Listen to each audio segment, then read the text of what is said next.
The darkness on the highway wasn't ordinary darkness.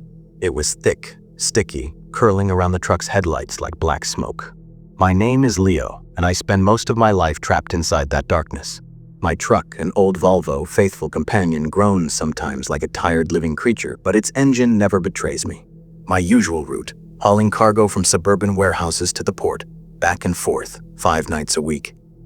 My only companions are the hum of the engine, the faint radio chatter, and my own shadow on the endlessly winding road. I knew every turn, every mile marker, every twisted tree looming in the night, like a warning I never learned to understand.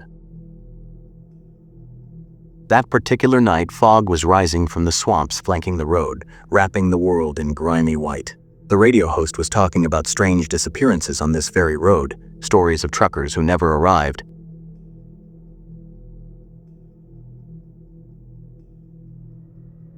Trucks found empty with their engines still warm. I chuckled under my breath and switched the radio off. Nonsense to kill the time. I'd driven this road hundreds of times, and the only thing waiting for me at the end of it was a bitter cup of coffee at the port kiosk and the next delivery sheet. Then I saw her. She was standing at the roadside under the worn-out mile marker, 77. She wasn't waving for help, just standing there perfectly still, wearing a long white dress that seemed to swallow the faint light from my headlights. Something was wrong. The dress didn't move, though the wind was blowing, and her long black hair fell straight down like a curtain of shadow. I stopped the truck, not out of chivalry, but out of the stupid curiosity that leads men to their doom in every horror story. I opened the door. "Do you need help?" My voice sounded thick in the suffocating stillness. She didn't answer with words. She looked at me. Her eyes were wide, entirely black, with no visible whites, shining like wet obsidian.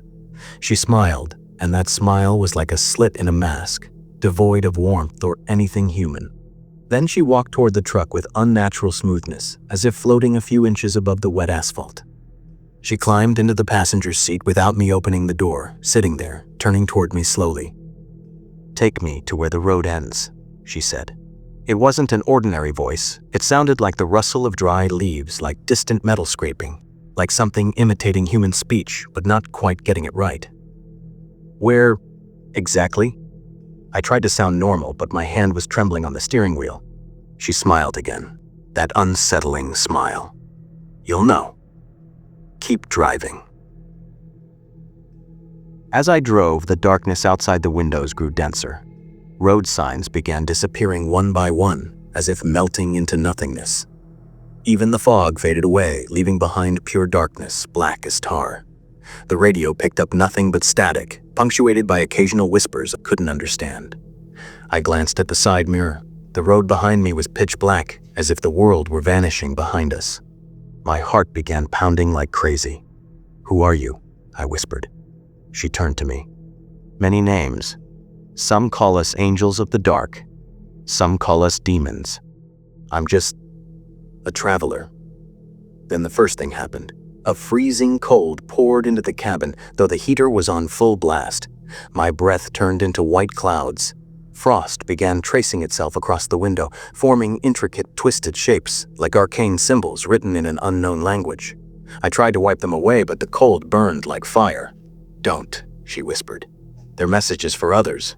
You don't want to read them." I asked what she meant, but she turned her face toward the darkness outside. "Look, we're here." There was no here. No buildings, no signs, no stars. Nothing but infinite darkness and the strip of asphalt stretching forever under the truck's wheels. But she opened the door and stepped out. I shouted at her, "There's nothing there! You'll freeze to death!" She laughed, a sharp breaking sound, like glass being crushed. "Cold doesn't kill my kind. Come." It wasn't a command. It was an invitation impossible to resist. I felt an invisible rope wrap around my body and pull me toward her. I climbed out of the truck. The ground beneath my feet was strange, spongy and black, not soil or asphalt. And it wasn't silent. It pulsed with a faint, steady rhythm, like the heartbeat of some giant buried deep below. "Where are we?" I shouted, but my voice sounded smothered, as if the darkness swallowed sound. "Between places, between moments. This is the gap woven by long night roads when a driver is alone and tired and begins to doubt what's real."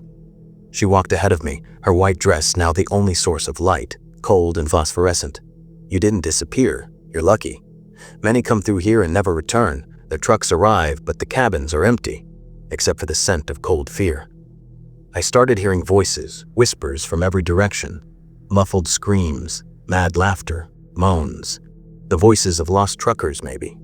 Then I saw shapes, shadows moving in the dark, things with limbs far too long, moving like spiders, and faceless heads sliding in and out of existence. I was trapped in a hunting ground, and I was the idiot prey that walked into the trap willingly. Why did you bring me here? I bent over, grabbing my knees, trying not to collapse.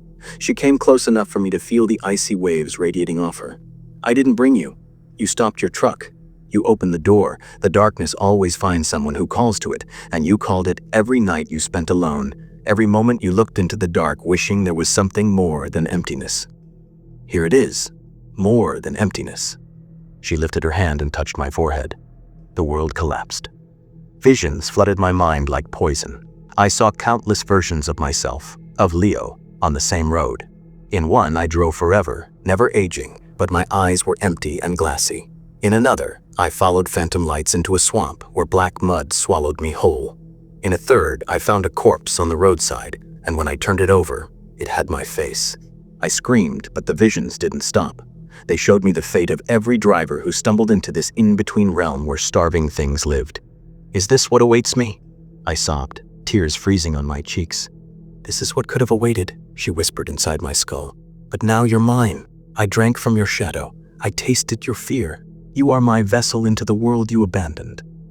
I felt a tearing sensation.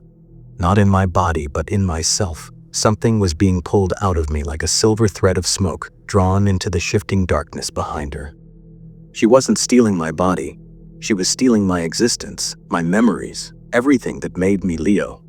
Moments of my life flickered and vanished.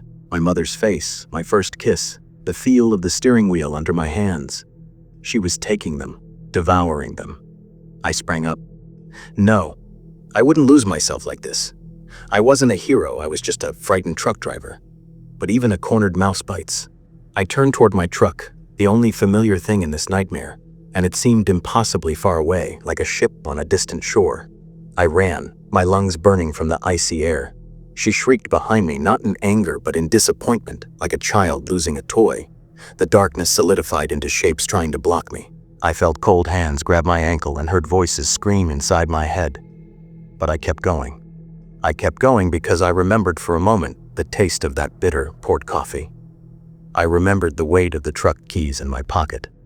I remembered my name. Leo. I whispered it, then shouted it. Leo! I reached the truck door. It was locked. My frozen hands fumbled at the handle. Behind me, I felt her approaching, her cold like a knife against my spine. I turned. She was there, her smile now stretching to her ears, her black eyes wide, reflecting a shattered version of me, a worn-out man desperate to hold on to what was left of himself. Then I looked at my hand, at the simple ring on my finger, a gift from my little nephew.